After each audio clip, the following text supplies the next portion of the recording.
आ रही है। ओके नमस्ते, वार्मली वेलकम बैक। अब हम ना थोड़ी सी बात करेंगे कि जब हमें ये पता चल जाए कि आग कहाँ पे लगी है, जब वो जोन नंबर और लोकेशन का पता चल जाए सिस्टम के जरिए, और उसे हम एड्रेसेबल फायर अलार्म सिस्टम भी कह रहे होते हैं। उसके बाद बड़ा इंपॉर्टेंट फैक्टर है कि हमारे पास फायर एक्सटिंग्विशर्स डिफरेंट टाइप्स के, उनकी अंडरस्टैंडिंग हमारे लिए बड़ी जरूरी है एज ए फायर फाइटर। कि जैसे अगर आप देखें तो पहला जो ये अगर वाटर है, तो दूसरा वेट केमिकल है, तीसरा फोम है, चौथा फायर ब्लैंकेट भी है। एक ये एक्सटिंग्विशर नहीं है, ये फायर ब्लैंकेट है। वो जो ट्रायंगल मैंने आपको कहा है ना, इन तमाम ने उस ट्रायंगल को तोड़ने में मदद करनी है। लेकिन उसके बाद पाउडर है, फिर कार्बन डाइऑक्साइड है। अब ये जो फायर एक्सटिंग्विशर्स हैं, इसके accordingly we truly need to know कि what is the class of fire. जब क्लास ऑफ फायर का पता होगा तो फिर automatically our mind will link up कि जी हमने कौन सा फायर एक्सटिंग्विशर यूज करना है। जैसे अगर मैं आपसे पूछूं कि अगर fire you just observe because of and it's because of would and paper, के पेपर और लकड़ी की वजह से आग लगी है, तो इसमें से कौन सा फायर एक्सटिंग्विशर आप यूज करेंगे? मतलब आपका कॉमन मतलब माइंड क्या कह रहा है? Fire powder. पाउडर भी ओके। जी शिकोर साहब, आपके जहन में क्या आ रहा है? उनको लिक्विड भी यूज कर सकते हैं। लिक्विड में के वाटर यस। भी यूज कर सकते हैं, ओके। या चलिए इसको इस तरह डिस्कस कर लेते हैं कि जैसे ये फायर क्लासिफिकेशन में ये 6 किस्म की फायर्स हैं। Like flammable liquids, petrol, methane, मतलब एक ये टाइप, और इसको हम मुख्तलिफ टाइप्स में अब अंडरस्टैंड करते हैं। जैसे अगर हम बात करें तो जो टाइप ये जो नंबर 4 है, ये टाइप ए में आ रही है, क्योंकि फ्री बर्निंग मटेरियल जो भी आग पेपर, वुड, प्लास्टिक से लगेगी वो क्लास ए में है। अब ये थोड़ा सा चैलेंज है कि आप लोगों को थोड़ा याद रखना पड़ेगा कि पेपर और वुड से जो भी आग लगेगी वो क्लास ए फायर है। उसके लिए कौन सा फायर एक्सटिंग्विशर यूज होता है वो हम आगे जाके डिस्कस करेंगे मजीद। इसी तरह जो फ्लेमेबल लिक्विड्स, पेट्रोल, मतलब सिर्फ यहाँ आप सिर्फ लकड़ी को जहन में रख लें क्लास ए, या यहाँ पेट्रोल को जहन में रख लें क्लास बी है, ताकि कोई एक वर्ड आपके जहन में फिट हो जाए कि जो जो भी आग पेट्रोल से लगेगी, फ्लेमेबल लिक्विड से लगेगी, वो क्लास बी है। और जो would, paper and all that, ये क्लास ए है। और ये क्लासेस जानना क्यों जरूरी है, ये बाद में आपको मैं बताता हूँ कि क्योंकि डिफरेंट टाइप्स ऑफ एक्सटिंग्विशर्स आते हैं। अब अगर कुकिंग फैट्स, लाइक अगर कुकिंग ऑयल है या किचन में ऑयल की वजह से अगर आग लगी है, तो वो जो आग की टाइप है, जो क्लास ऑफ फायर है, वो एफ है, मतलब कुकिंग फैट्स की जो है। इसलिए ये नंबर 2 इसका आंसर है। इसी तरह अगर हम मेटल की बात करें तो ये मेटल्स नंबर 5 पे आएगा। ये क्लास डी फायर है, मतलब ए, बी, डी, एफ, अभी सी रह गया और एक और है, ओके। अब आपको ये क्लासेस मिल गई हैं कि क्लास ए जो है वो वुड, पेपर, क्लास बी जो है वो फ्लेमेबल लिक्विड या पेट्रोल, मिथेन सॉल्वेंट्स, और क्लास सी जो है फ्लेमेबल गैसेस हैं, क्लास डी मेटल्स हैं, एंड क्लास एफ जो है कुकिंग फैट्स हैं। और जो फायर इन्वॉल्विंग इलेक्ट्रिसिटी है उसका ये साइन है। तो आपको ना इजीली अंडरस्टैंडिंग जरूर मिल गई होगी कि ये जो क्लासेस ऑफ फायर हैं, मतलब आप अगर बिजली से आग लगे तो आप पानी इस्तेमाल करेंगे? नहीं, क्यों? वो आपको खुद एयर उसमें पावर आपको शॉर्ट आपको भी आ सकता है। Exactly exactly. पता चला कि जो वाटर है is kind of a good conductor, right. या तो और यही वजह है कि क्लास ऑफ फायर का जानना बड़ा जरूरी है, ताकि फिर उसके मुताबिक आप आगे सीख जाओगे ना कि मतलब कौन सा फायर एक्सटिंग्विशर आपने यूज करना है। अगर बिजली से आग लगेगी, अगर ऑयल से या लिक्विड से, पेट्रोल से, या मतलब इलेक्ट्रिसिटी को आग लगी है, तो कौन सा फायर एक्सटिंग्विशर यूज करना है। अब आपको इजीली इसकी अंडरस्टैंडिंग आना है ना, नेक्स्ट स्लाइड में शुरू हो जाएगी। जैसे जो वाटर है, वो क्लास ए फायर के लिए यूज हो सकता है। ओके, अगर वाटर का पूछा जाए, अब क्लास ए हमने क्या पढ़ा है, क्लास ए क्या होती है, वो आग जो लकड़ी पेपर और वुड से लगी है, राइट। हम्म, और उसके लिए जो फायर एक्सटिंग्विशर है वो हम वाटर यूज कर सकते हैं। दूसरा, अगर थोड़ा सा इसकी डिटेल में जाएं तो अगर इसका एक तो ये रेड पैनल है, रेड इंडिकेटर पैनल है। उसके बाद suitable for use on class A like would paper से जो आग लगेगी उनके लिए, और इनको कुकिंग फैट और कंबस्टिबल लिक्विड्स के ऊपर यूज नहीं करना वाटर को। कई बार क्या होता है कि खाना बनाते हुए फ्राई पैन में ऑयल को आग लग गई है और हम क्या करते हैं, पानी से बुझाने की कोशिश करते हैं, तो पानी से वो और फैलेगी। नुक्ता समझ आ रहा है? तो ये जब तक क्लास ऑफ फायर की समझ नहीं आएगी उसके मुताबिक हम मतलब फायर एक्सटिंग्विशर सही नहीं यूज कर सकते। तो that is why it is important कि जी क्लासेस ऑफ फायर भी आपको समझ आ जाए, then you need to learn कि जी कौन सा टाइप ऑफ फायर एक्सटिंग्विशर आपने यूज करना है। Now we are going to discuss कि जी ये जो फोम टाइप फायर एक्सटिंग्विशर है, for which type of class of fire it can be use, कि जो फोम से मतलब, अब फोम जो है क्लास ए के लिए भी यूज हो जाता है, क्लास बी के लिए भी। क्रीम पैनल है इसका, क्लास ए एंड बी के लिए यूज होता है, बट लेकिन इसको हम इलेक्ट्रिसिटी के लिए यूज नहीं करेंगे, क्योंकि ये भी टाइप ऑफ आप समझ लें कि वो इन सम सेंस ये लिक्विड में ही आ रहा था। Extinguishes by cooling and sealing the surface of a burning layer. ये जब आग पे इसका फायदा क्या है कि ये कारपेट लेयर बनाता है, जिसे हम कहते हैं ना कि फोम कारपेट, कि जब आग लगती है तो इसको यूज करेंगे ना, वैसे जैसे वो चादर सी बिछा देगा आग के ऊपर, कारपेट सा बिछा देगा ये जो फोम है। और इससे क्या होगा कि डेफिनेटली आग जो है वो बुझ जाएगी। आपने ट्रायंगल तोड़ दिया ना, तो फायर ट्रायंगल ही तो। अब ये जो पाउडर है एबीसी पाउडर, ये आपको हर जगह नजर आएगा ज्यादा, इसे हम मल्टीपर्पज फायर एक्सटिंग्विशर भी कह रहे होते हैं। ये आपको ना अक्सर जगहों पे ज्यादातर आपको यही नजर आएगा, चाहे कोई रेस्टोरेंट है, कोई बकाला है, कोई कंपनी है, कोई हॉस्पिटल है, कोई manufacturing company, oil and gas है, यू नो डिफरेंट, ज्यादातर आपको ये पाउडर वाला नजर आएगा, क्योंकि ये मल्टीपर्पज है। और क्यों है कि क्लास ए के लिए भी यूज हो जाता है, क्लास बी के लिए भी, सी के लिए भी, डी के लिए भी, और इलेक्ट्रिसिटी के लिए भी। लेकिन इसको हम कन्फाइंड स्पेस में नहीं यूज हमें करना चाहिए, क्योंकि कन्फाइंड स्पेस में यूज करेंगे तो वहां पे पाउडर अगर ज्यादा, तो फिर नजर आना भी, और दूसरा सांस लेना मुश्किल हो जाएगा, क्योंकि वो जगह पहले ही बंद है, राइट। यस, तो इसी तरह अगर हम कार्बन डाइऑक्साइड की बात करें तो बी, सी और इलेक्ट्रिसिटी के लिए ये भी यूज हो सकता है। और इसका भी अगर आप देखें तो ब्लैक इंडिकेटर पैनल है, best on class B fire, इसी तरह safe to use on fires involving electricity. और ये बेसिकली जब हम कार्बन डाइऑक्साइड गैस को यूज करते हैं तो ये ऑक्सीजन को, उसके लेवल को रिड्यूस कर देता है ताकि आग बुझ सके। लेकिन इसको भी हम कन्फाइंड स्पेस में यूज नहीं कर सकते, क्योंकि कन्फाइंड स्पेस में यूज करेंगे तो ये ऑक्सीजन लेवल को डाउन कर देगा। और minimum oxygen as per Saudi Aramco we need 20%, especially in a confined space, minimum 20% oxygen we need. Okay, and maximum 23.5%. Of wet chemical we can use cooking media, like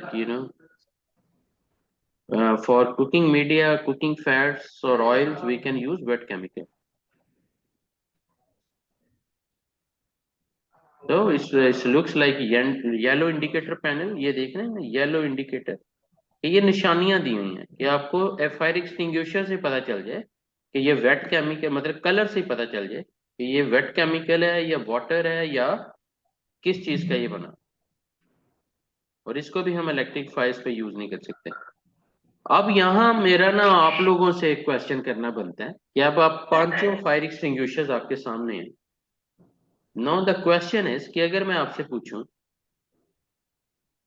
कि for oil and fats, इन पांचों में से कौन सा ज्यादा effective रहेगा, oil and fats जो kitchen में यूज होते हैं उसकी बात हो रही, तो कौन सा fire extinguisher, like powder use करेंगे, फोम, वाटर, वेट केमिकल या कार्बन डाइऑक्साइड?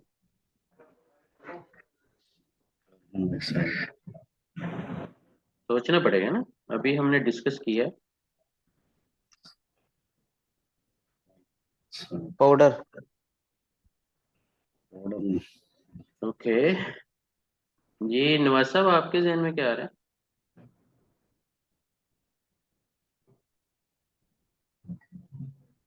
क्योंकि ये कार्बन किचन है। डाइऑक्साइड। हम्म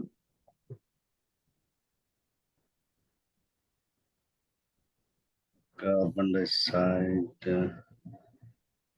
क्योंकि देखें, सीखने का मजा तभी है कि जब आप सीखें फिर साथ ही अपना नॉलेज टेस्ट करें। जरूरी नहीं कि मैं ही करूं, आप खुद भी कर सकते हैं। मतलब ये फॉर्मूला है कि कुछ भी सीखें साथ ही अपना नॉलेज टेस्ट कर लें कि आपने जो पढ़ा है उसमें कुछ सीखा भी है कि नहीं। Right.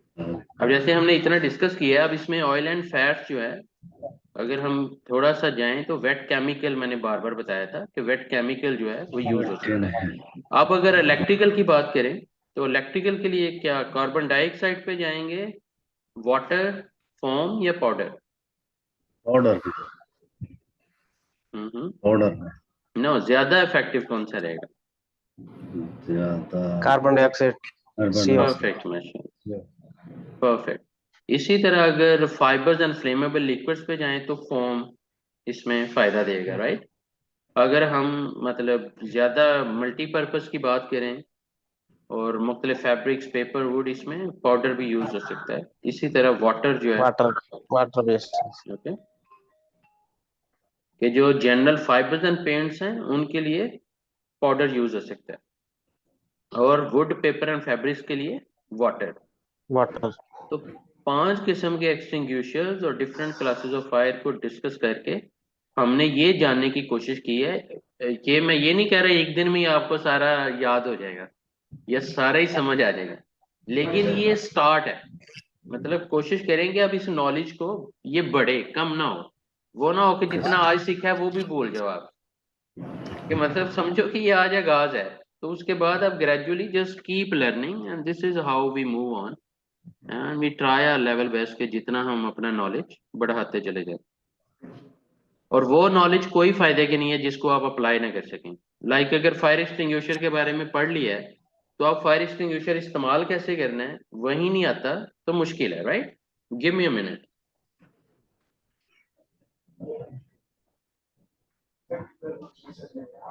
Just for training purpose, I don't know इधर ये आपको नजर आ रहा है सही कि नहीं।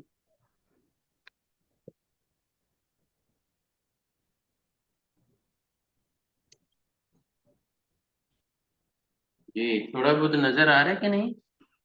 आ रहा है, आ रहा है, आ रहा है। अरे ओके, तो अगर अगर हम इसकी बात करें तो ये जो गेज है, ये जो गेज अगर आपको मैं दिखा सकूं, ये अगर रेड में है ना, दैट मीन्स कि ये ऑलरेडी यूज हो गया या अंदर जो पाउडर है वो एक्सपायर हो गया है। ओके, हम्म। ये ग्रीन में होगा तो इस्तेमाल के काबिल है। अब अगर हम बात करें, ओके, अगर हम बात करें तो ये जो पहला स्टेप है कि pull the pin, you know, जैसे मैं अगर हम्म। देखूं तो यहाँ पे फास्ट प्रोसेस आपने ध्यान में रखना है कि सबसे पहले बस। पिन खींचनी है। बोले तो। ओके, अब पिन जब आपने खींच लिया है तो फिर सेकंड वो कह रहा है एम एट द फायर, कि जिस तरह कहते हैं ना निशाना बांधना, कि वो निशाना बांधना है कि आपने इस पाइप को ऐसे निकाला और आग की तरफ निशाना बांध दिया। ये दूसरा स्टेप है। पहला स्टेप क्या है कि आपने पिन को खींचना। दूसरा स्टेप क्या है कि आपने एम एट द फायर। तीसरा स्टेप क्या है कि आपने स्क्वीज करना है। हम उसे ना, उसे आप सादा लफ्जों में ये समझ लें कि ये जो हैंडल है, ये जो हैंडल है इसको दबाना है। नजर आ रहा है? ये जो हैंडल है आ इसको रहा दबाना है। इसे हम स्क्वीज भी कहते हैं और दबाना भी कहते हैं, नजर, या प्रेस भी कहते हैं, कि इसको प्रेस करना है। पहला पॉइंट क्या है? पिन खींचनी है। दूसरा पॉइंट क्या है? ये पाइप है। उतार के, मतलब उतार के मीन की है, जो इसका क्लिप है उसमें से निकाल के तो सीधा ए में दफाया निशाना बांधना है। तीसरा क्या है? स्क्वीज करना है या दबाना है प्लीज इसको। बताना। और चौथा क्या है? स्वीप, कि जिस तरह हम झाड़ू नहीं लगाते उस तरह स्वीप करना है, लेकिन bottom. At the bottom of the fire. और इसमें और इम्पोर्टेंट पॉइंट क्या है कि जो हवा पहले नंबर पे ये आपसे नीचे भी ना गिरे। ओके, इतना मजबूती से इसे पकड़ें यहां से कि नीचे भी ना गिरे, कि आपके बाजू में आपके हाथों में इतनी पावर होनी चाहिए कि नीचे ना गिरे, क्योंकि ये भी अंदर प्रेशर है ना, पावर है, पाउडर है, या कोई ना कोई कार्बन डाइऑक्साइड मतलब गैस है, तो ये भी एक प्रेशर है। एक तो ये आपके अंदर क्वालिटी की ये नीचे ना गिरे, दूसरा क्या है कि हवा की डायरेक्शन का भी पता हो, हवा की डायरेक्शन का भी पता हो। अगर हवा ही आपकी तरफ आ रही है और इधर ही खड़े होके आप एक्सटिंग्विशर यूज करेंगे तो वो खतरनाक है, राइट। हाँ, इसी तरह फिर आग से कितनी दूर आपने खड़े होना है, मतलब मिनिमम 2 मीटर, कि इतना कम से कम आप, या सेफ डिस्टेंस आप, इन अदर वर्ड्स, कि जो आपको नुकसान ना पहुंचाए। और फिर भाग भाग के भी नहीं बुझाते एक जगह एक होता है ना, कई बार एक्सटिंग्विशर इमरजेंसी बन गई है तो आप भाग भाग के मतलब वो एक्सटिंग्विशर चलाना है, जबकि आपने एक जगह पे फोकस करके उसको स्वीप की एक लेयर बनानी है, जैसे वो कहते हैं ना पाउडर की लेयर बनानी है, ताकि वो जो ट्रायंगल है जिसकी हमने बात की है कि ऑक्सीजन, फ्यूल एंड हीट, इस ट्रायंगल को तोड़ना जो है वो फायर फाइटिंग है, और इसे मिलने ना देना ये प्रिवेंशन है, या इन अदर वर्ड्स के सॉर्ट ऑफ प्रोटेक्शन सिस्टम भी इसी को बेस करते हुए आप साथ सपोर्ट दे रहे होते हो। आप देखें, आपको ये साइंस ना अक्सर नजर आ रहे होंगे मुख्तलिफ जगहों पे, अगर फायर एग्जिट है तो इस तरह का। अब फायर एग्जिट जो है ये अंदर से बाहर की तरफ खुलना चाहिए। कोई भी फायर एग्जिट है जो बाहर से आपको खोलना पड़ रहा है, मतलब पता नहीं अब आपको ये बात समझ में आ रही है कि नहीं, कि ये अगर डोर है ना तो मैंने इसे पुश किया है तो ये बाहर को खुले, कि on the way to travel, कि मैं अगर अपनी ऑफिस से अपनी कंपनी से इमरजेंसी में निकलने लगा हूं तो ये जो फायर एग्जिट डोर है ये अंदर से बाहर की तरफ खुले। अगर मुझे पकड़ के अंदर की तरफ खोलना पड़ रहा है तो ये गलत डिजाइन है। नुक्ता समझ आ रहा है? आ रहा है, हाँ आ रहा है। अब आप जब चक्कर लगाएंगे कहीं भी जाएंगे तो अब आपके जहन में ये रहना चाहिए कि यार वो फायर एग्जिट का डिजाइन गलत है जिसे पकड़ के अंदर को खोलना पड़े, जबकि इमरजेंसी है। आप तो मतलब जाएं और बस ऐसे पुश करें और go out and go to the assembly area, right. Yes तो एक तो ये फैक्टर जो है you have to bear in mind.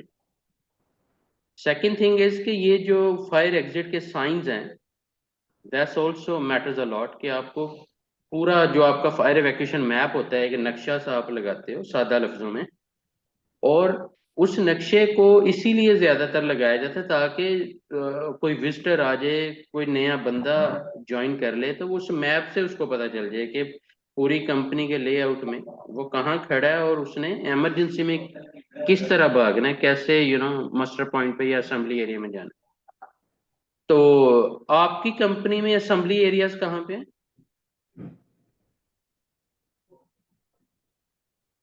जो असेंबली एरिया है या जो मस्टर पॉइंट भी जिसे कहते हैं, कि अल्लाह ना करे अगर इमरजेंसी बन गई है तो आप बिल्डिंग से या साइट से बाहर आके तो किस जगह पे इकट्ठे होना है, उस जगह को हम मस्टर पॉइंट या असेंबली एरिया कह रहे होते हैं। ओके,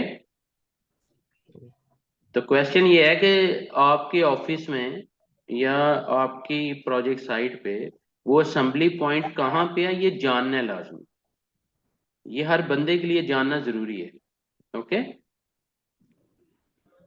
और उसकी वजह कि जब देखें ये असेंबली इस तरह का बोर्ड आपको नजर आना चाहिए। आपने अक्सर देखा भी होगा, ऐसा नहीं है कि आपने नहीं देखा होगा, कहीं ना कहीं आपको इस तरह का बोर्ड नजर आया होगा। अब इस पर्सपेक्टिव में देखें कि यहाँ आग लगी है, सारे बंदे फायर वार्डन्स के जरिए और इमरजेंसी रिस्पॉन्स टीम के जरिए और खुद एवैक्यूएशन जो बंदे ठीक हैं वो खुद आ गए हैं। अब यहाँ असेंबली एरिया में आके इनकी हाजिरी लग रही है, जैसे हम स्कूल में नहीं बच्चों की हाजिरी लगाते इस तरह इसे हम हेड काउंट भी कहते हैं, ताकि ये पता चले कि अंदर कोई बंदा नहीं रह गया। ओके, और ये भी जरूरी है।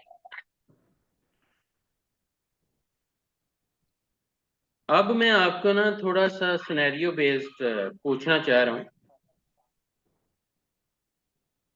कि अगर ये आपको पिक्चर अगर आप गौर से देखें तो water, dry powder form, carbon dioxide and wait chemical, ये 5 किस्म के एक्सटिंग्विशर्स हैं। लेकिन क्वेश्चन यहाँ ये है कि all extinguishers are good for all fires. सही है या गलत है? आपके जहन में क्या आ रहा है? वो कह रहा है कि तमाम तरह के ये जो एक्सटिंग्विशर्स हैं, मतलब एक ही ये सारे एक्सटिंग्विशर हर तरह की आग के लिए यूज हो जाएंगे। सही है या गलत है? गलत जी शकूर, आपको समझ आ रही है कि क्या क्वेश्चन है? कि वो कह रहा है कि all extinguishers are good for all fires, कि मतलब कि जौन सा मर्जी एक्सटिंग्विशर है, तमाम एक्सटिंग्विशर जो है वो तमाम तरह की आग के लिए एप्लीकेबल है, यूजेबल है। सही है या गलत है? सबको नहीं है, हाँ, हर चीज को ये सब यूज नहीं कर सकते। परफेक्ट माशाल्लाह। तो आंसर बी है फिर, राइट? है। यस। परफेक्ट माशाल्लाह, ब्रिलियंट। देखिए ये प्रैक्टिकल सिनेरियो आपके सामने आ रहे हैं क्वेश्चन की सूरत में, ताकि हमें एक सोचने की वजह मिले और पूरी अंडरस्टैंडिंग हो कि वाई ये ट्रेनिंग क्यों ली जा रही है और क्यों, इसका पर्पस क्या है और क्या मकसद है। फायर एक्सटिंग्विशर शुड बी, $200 का क्वेश्चन है कि फायर एक्सटिंग्विशर शुड बी, अगर आप पिक्चर में देखें तो दरवाजा खोलने के लिए यूज किया हुआ है, ये ना, अक्सर हम फायर एक्सटिंग्विशर, ताकि लेकिन इसमें क्वेश्चन यहाँ ये रेज होता है कि जो फायर एक्सटिंग्विशर्स हैं should be service at least every 3 years, कि हर 3 साल बाद इनकी सर्विस होनी चाहिए। इनको गवर्नमेंट के रेगुलेशंस के मुताबिक लगाना चाहिए और फायर हैजर्ड आइडेंटिफिकेशन के मुताबिक, मतलब जगह पे लगाना चाहिए कि कहाँ कहाँ लगाना है। Used to hold doors open, या के दरवाजे खोलने के लिए इस्तेमाल करना है, या इनको अक्सर चेक करते रहना चाहिए for good operation by weighing the extinguisher. इसका वजन चेक करते हैं कि वजन चेक कर करके इसकी क्वालिटी को, इसकी मतलब गुड ऑपरेशन को चेक करें। तो इसमें कौन सा आपको फील होता है कि ऑप्शन सही है? पहली ऑप्शन में कह रहा है कि जो फायर एक्सटिंग्विशर हैं वो हर 3 साल बाद सर्विस उनकी होनी चाहिए। सही है या गलत है? दूसरा है कि located as required by local regulation, के जो सऊदी अरेबियन सिविल डिफेंस और सऊदी अरेबिया के जो रेगुलेशंस हैं उसके मुताबिक इन्हें लगाना चाहिए, और उसके मुताबिक, और दूसरा जो फायर हैजर्ड आइडेंटिफिकेशन आपने की है उसके अकॉर्डिंगली ये चीज लगानी चाहिए, और या फिर दरवाजे खोलने के लिए इसे इस्तेमाल करें या फिर वजन चेक करके। तो अब आप आपको इजी करने के लिए, क्योंकि ये 50-50 में भी है, तो आंसर जो है ना बी और डी के दरमियान, ए और सी को भूल जाएं, बी और डी में बताएं बी। कौन सा सही डी। आंसर है। जी शकूर साहब, नवाज साहब आपने डी का है? B B. B, okay, B for best Marshal. Okay, yes, what's your answer mister Shakoor? Yes, B. B, correct Marshal, brilliant. कि कानून के मुताबिक देखें, दुनिया के किसी कानून की वैल्यू बाद में आएगी, पहले सऊदी अरेबिया के अपने जो कानून है पहले हमारे लिए वो है। First, Saudi Arabian regulations are more respectable for us, Then we will talk what other international standards are talking about.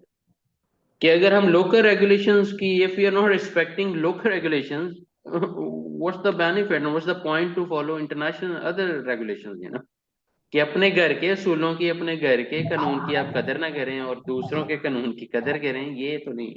पहले तो आपको अपने कानून, पहले हम सब के लिए Saudi Arabian regulations are more important, कि उनके सिविल डिफेंस क्या कह रहा है, बलदिया क्या कह रही है, दिस ऑल इम्पोर्टेंट, कि उनके रेगुलेशंस क्या हैं, उनको पहले रिस्पेक्ट देंगे, then we will talk any other standards, okay.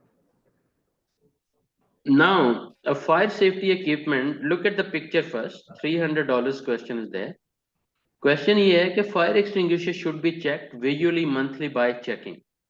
कि जो fire extinguishers हैं ये चेक होने चाहिए monthly by checking, कि क्या चेक करना चाहिए फायर एक्सटिंग्विशर्स में। अगर आपको कहा जाए कि मंथली इंस्पेक्शन करें तो आपने क्या चेक करना है। ऑप्शन ए में कह रहा है कि पहले तो ये देखें कि जो एक्सटिंग्विशर्स हैं वो कानून के मुताबिक, सऊदी अरेबियन लोकल रेगुलेशंस के मुताबिक सही जगह लगाए गए हैं, सही तरह लगाए गए हैं। दूसरा ये है कि प्रेशर गेज, जो प्रेशर गेज है, ये वाली जो गेज है, ये प्रॉपर फिट है और नीडल जो है वो ग्रीन में है, नीडल ग्रीन में है। ये दूसरा पॉइंट है। तीसरा कह रहा है कि फायर एक्सटिंग्विशर जो है उसमें कोई डैमेज ना हो, टूटा हुआ ना हो, कोई लीकिंग ना हो, कोई रस्ट ना हो, और जो पिन है, जो पिन है वो भी मिडल में, मतलब pin must be in place, you know. तो चौथी ऑप्शन जो डी है वो कह रहा है कि ऑल ऑफ दी अबव, कि बाकी तमाम मतलब तीनों ही ऑप्शन जो है वो सही है। दैट मींस के डी को भी वो कंसिडर कर रहा है। बताएं कि आपका आंसर क्या है। B. D. D. Okay, D D. D. D is the right answer, क्योंकि सारे पॉइंट ही सही हैं, सारे पॉइंट ही जो है वैल्यूएबल हैं। अब आगे कह रहे हैं कि फायर होजेस जो हैं, ये जो फायर होजेस हैं इनको भी रेगुलरली चेक करना चाहिए, नीटली रोल्ड अप करना चाहिए फायर के लिए, you know, rolled up for fire के अच्छे तरीके से रोल अप करके प्रॉपर तरीके से रखे गए हों। और तीसरी ऑप्शन में कह रहे हैं कि कंपनी फैक्ट्री को धोने के लिए इनको यूज कर लें। और चौथी ऑप्शन में कह रहा है कि ए और बी, कि मतलब ए और बी ये दोनों ठीक हैं। डेट मीन के D option is A and B. तो क्या राइट आंसर कि फायर होजेस शुड बी, ये फायर होजेस। अब देखें ये लग ही रहे हैं और आपको इस्तेमाल करनी ना आए, या इनके अंदर बैक पे पानी ना हो टैंक्स के अंदर, या जो पाइप आ रहे हैं उन पाइपों में पानी का प्रेशर ही सही ना आए, तो इसका कोई फायदा नहीं। क्योंकि जब इमरजेंसी बननी है तो इसके अंदर सफिशिएंट पानी आना चाहिए, इतने प्रेशर के साथ के जो मतलब फायदेमंद हो, राइट। इसीलिए जो NFPA USA है उसके रेगुलेशंस को फायर सेफ्टी में बड़ा यूज किया जाता है। यस डी है, fire hoses should be check for operation regularly, ये अक्सर हमें चेक करते रहना चाहिए। Kept neatly rolled up ready for fire, okay, कि इस तरह रोल अप हो कि आराम से ओपन भी हो जाए, क्योंकि इमरजेंसी होती है ना, गॉड फॉरबिड, तो फिर वो ना हो कि यही ना ओपन हो, कि यही प्रॉपर लपेटी ना हो, तो then things wouldn't be that much easy, right. तो कौन सी ऑप्शन सही है।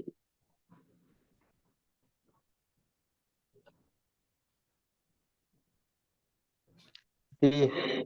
आंसर जो है ना वो मैं आपको बता देता हूँ कि आंसर जो है वो C, A and C, A and D के दरमियान, ओके।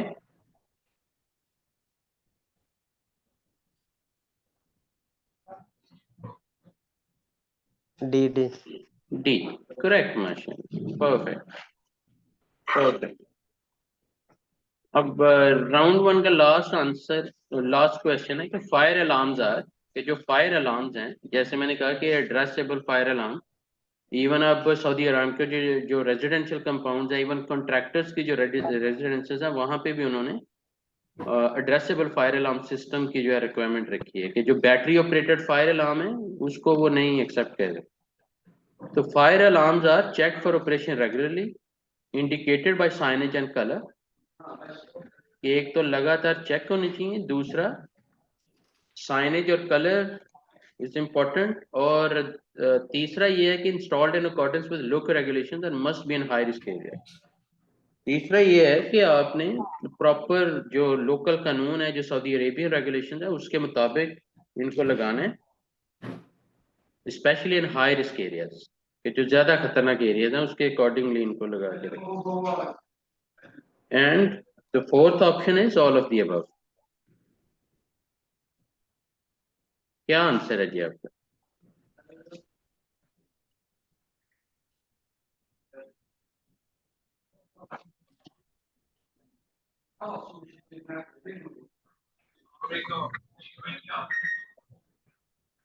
Ji please.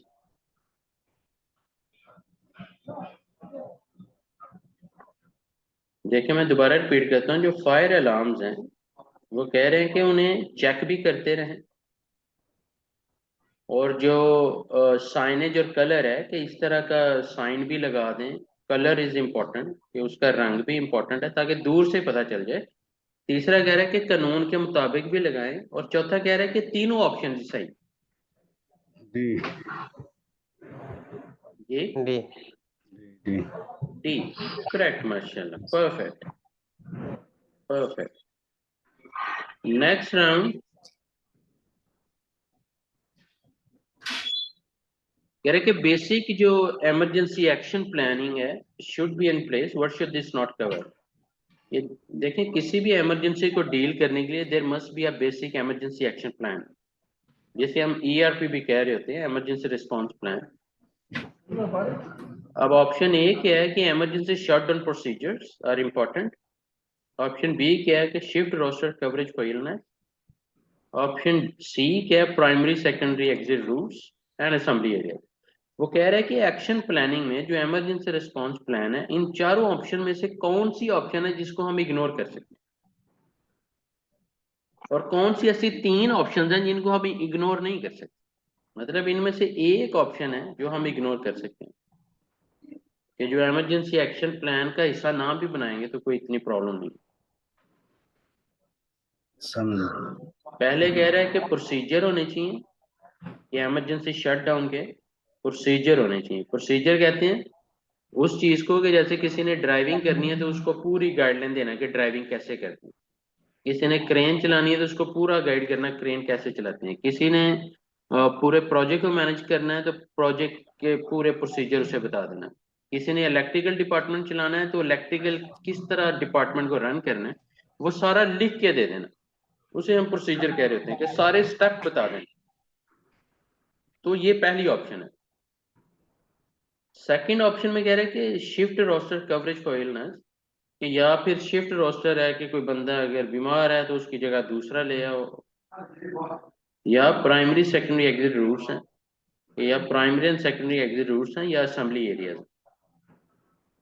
ये primary secondary exit routes mean के जो फायर एग्जिट है, कि जो इमरजेंसी के दरवाजे लगे होते हैं, कि क्या इसको हम इग्नोर कर सकते हैं। असेंबली एरियाज, असेंबली समझ। एरियाज को हम इग्नोर कर सकते हैं। यस। तो पता चला ना हम प्रोसीजर्स को इग्नोर कर सकते हैं, ना एग्जिट रूट्स को, ना असेंबली एरियाज। ये जो ऑप्शन बी है ये किसी लेवल तक इग्नोरेबल है, राइट।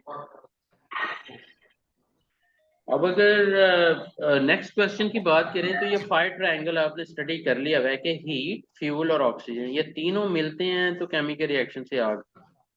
लेकिन अब ऐसा क्या करें कि फायर प्रिवेंशन जो प्रोसेसेस हैं उनकी हमें समझ आ जाए, कि आग लगने ही ना दी जाए, या किस तरह आग लगने से बचाया जाए कंपनी को। तो fire prevention processes do not include what, burning of rubbish, good housekeeping, storage and handling of combustible materials, hot work permits। कि पहला कह रहा है कि बर्निंग ऑफ रबिश, कि ये जो भी मतलब कोई रबिश, कोई भी डस्टबिन में जो चीजें हैं उनको अगर आपने जलाना है, क्या ये फायर प्रिवेंशन प्रोसेस में का हिस्सा होना चाहिए। गुड हाउसकीपिंग, क्या आप गुड हाउसकीपिंग को इग्नोर कर सकते हैं। स्टोरेज एंड गुड हाउसकीपिंग की सफाई सुथराई, ओके। इसी तरह storage and handling of combustible materials, क्या इनको इग्नोर कर सकते हैं। और हॉट वर्क परमिट्स, या हॉट वर्क परमिट्स को कैन वी इग्नोर दैट, कि जो भी वेल्डिंग, कटिंग और ग्राइंडिंग, एब्रेसिव ब्लास्टिंग, इस तरह के जितने भी हॉट वर्क्स हैं कि हम परमिट ही ना लें।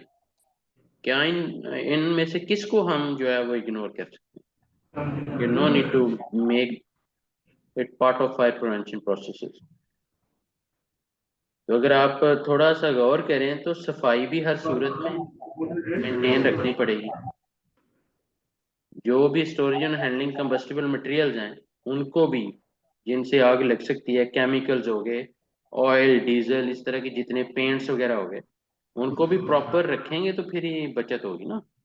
इसी तरह हॉट वर्क जब भी होगा परमिट जरूरी है। तो पता चला ये जो बर्निंग ऑफ रबिश है ये हमें कवर करने की जरूरत नहीं है, क्योंकि ये तो डस्टबिन, मतलब पेपर उठाओ और आपको पता है बल्दिया में फेंक दें, या अगर कोई एक पेपर जलाना भी पड़ गया तो it's not a big deal. आपको पता है कि आपने ऑफिस से या साइट से या कंपनी से बाहर दूर जाके इसको, तो इसको फायर प्रिवेंशन प्रोसेसेस में no need to take it out.